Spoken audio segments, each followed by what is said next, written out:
বন্ধুরা, শুভ বিবাহ ধারাবাহিকের আজকের পর্বে দেখানো হয়েছে সার্থক মিস্টার সিংজি সেজে সুধার সাথে হিন্দি ভাষায় কথা বলে। সার্থক সুধাকে জানায়, আমি হলাম তেজজির নতুন বন্ধু। আপনি নিশ্চয়ই তেজজির ধর্মপত্নী, তাই না? সুধাজি, আপনার কথা অনেক শুনেছি। তেজজি নিশ্চয়ই আমার কথা আপনাকে বলেননি। সুধা বলে, না মানে উনি হয়তো ভুলে গেছেন। সার্থক বলে, হ্যাঁ হ্যাঁ, ভুলে গিয়েই থাকবেন হয়তো। উনি কি বলেছেন কাল উনি শহরের বাইরে যাচ্ছেন? সুধা বলে, মিস্টার বসু মল্লিক শহরের বাইরে যাচ্ছেন? কই, উনি তো আমাকে কিছু জানাননি।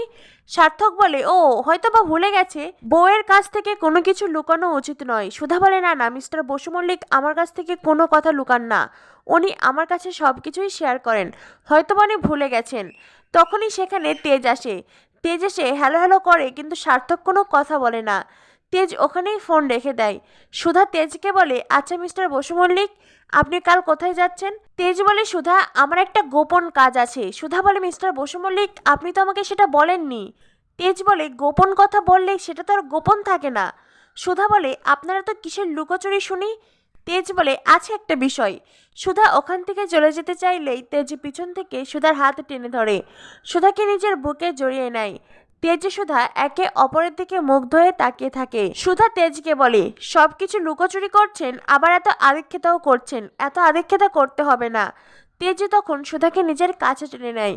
এদিকে তখনও সার্থক ফোন কাটেনি। সার্থক ফোনের ওপাশ থেকে সব কথাই শুনতে থাকে। তেজ সুধার খুনসুটি চলে। সুধা তেজকে বলে, আপনি কার সাথে বাইরে যাচ্ছেন আগে সেটা বলুন। সুধা মনে মনে কোনো মেয়েকে সন্দেহ করে। তেজও সুধাকে রাগানোর জন্য বলে, হ্যাঁ যাচ্ছি তো, আমার একটা খুব পুরনো বন্ধু, যার সাথে আমি এই কলকাতা শহরের আনাচে কানাচে সব জায়গায় ঘুরেছি। সুধা বলে, মিস্টার বসু মল্লিক আপনার স্পেশাল বন্ধু, তাই না? ঠিক আছে। এবারে সুধা ওখান থেকে রেগে মেগে চলে যেতে চায়। তেজে তখন সুধাকে ধরে আয়নার সামনে দাঁড় করায়। তেজ সুধাকে বলে, সুধা, আপনার নাকের ডগায় রাগটা দেখুন একবার, আপনাকে কত মিষ্টি লাগছে দেখতে। এই যে আপনি প্রথমে ভেবে নিলেন আমার কোনো মেয়ে ফ্রেন্ড, এটা কেন বলুন তো? কারণ আপনি আমাকে মনে মনে ভালোবেসে ফেলেছেন। সুধা তখন খানিকটা লজ্জা পায়। এরপরেই তেজ আর সুধার রোমান্টিক সিন দেখানো হয়। তেজ মন খুলে সুধাকে আদর করে, আর এদিকে ফোনের ওপাশ থেকে সব কিছু দেখে সার্থক জ্বলতে থাকে। তুহিনা সার্থককে বলে, কি হয়েছে সার্থক, তুমি এমন চুপচাপ ফোন কানে ধরে দাঁড়িয়ে আছো কেন? কোনো কথাই তো বলছো না। সার্থক তখন তুহিনার সাথেও খারাপ আচরণ করে। তুহিনাকে বলে, একদম চুপ, এখান থেকে সরে যাও। এদিকে দেখানো হয় নিচে সবাই তেজে সুধার জন্য অপেক্ষা করছে। জ্যোৎস্নাদি বলে, আরে মা, ওরা একটু নিজেদের মতন সময় কাটাক না। রেশমি বলে, ওরা তো নিজেদের মতন সময় কাটাচ্ছে, আমরা একটু আনন্দ মজা করি। এরপরেই সমুদ্র গিটার বাজাতে বাজাতে গান গায়, আর ওইদিকে তেজ সুধা তার রোমাঞ্চে ব্যস্ত।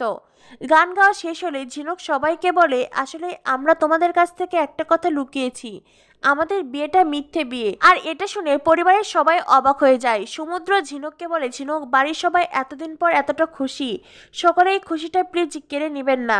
ঝিনুক তখন আবারও সকলের কাছে আসে।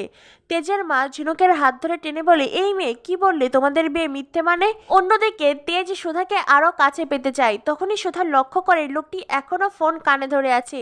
সুধা বলে, মিস্টার বসু মল্লিক, উনি এখনো ফোন কাটেননি, তার মানে উনি আমাদের সব কথা শুনেছেন। সুধা ফোনের এপাশ থেকে হ্যালো হ্যালো বলে। তখনই সার্থক ফোন কেটে দেয়। তুহিনা বলে, সার্থক কি হয়েছে? সার্থক ভীষণ রেগে যায়। সার্থক বলে, তেজ আর সুধা ভালোবাসায় হাবুডুবু খাচ্ছে, ওদের এই ভালোবাসা যদি আমি ঘৃণায় পরিণত না করতে পারি, তাহলে আমিও সার্থক চ্যাটার্জি নয়। তেজ আর সুধাকে এতটা এতটা দূর করে দেব যে ওরা একে অপরের কাছে আসার পথ হারিয়ে ফেলবে। তেজকে ভানিশ করে দেব, একবার শুধু এই কলকাতা শহর থেকে বের হোক। অন্যদিকে ইমন্ত দীপেন্দ্র কুমারের কাছ থেকে বড় ক্ষতিপূরণ চেয়েছিল, কিন্তু উল্টো দীপেন্দ্র কুমার ইমনের ওপরেই কেস করে দিয়েছে। এখন 10 কোটি টাকা না দিলে ইমনের পুরো ইভেন্ট ম্যানেজমেন্ট কোম্পানি হাবুডুবু খাবে। আগামী পর্বে দেখানো হবে সার্থকের ছোটবেলার ছবি, অর্থাৎ অনিকেতের ছোটবেলার ছবি নিয়ে সুধা সমুদ্র ঝিনুককে বলে, আমাদের এই ছেলেটাকে খুঁজে বের করতে হবে। সমুদ্র বলে, কিন্তু বৌদি, অনিকেত দা তো তখন অনেকটা ছোট ছিল, আমরা কি করে খুঁজে পাবো? সুধা বলে, এটা তো এআই এর যুগ, তোমরা বরং এআই এর মাধ্যমে ছবিটার বয়স বাড়িয়ে দেখো। এদিকে দেখানো হয় তেজ অমলদাকে বলে, অমলদার সামনে লরি, অমলদা গাড়ি সাইড করো। কিন্তু অমলদা তেজের কথাকে পাত্তা দিচ্ছে না, কিন্তু কেন? তো বন্ধুরা, কি হতে চলেছে শুভ বিবাহ ধারাবাহিকে? পরবর্তী আপডেট পেতে আমাদের সাথেই থেকো। ধন্যবাদ সবাইকে।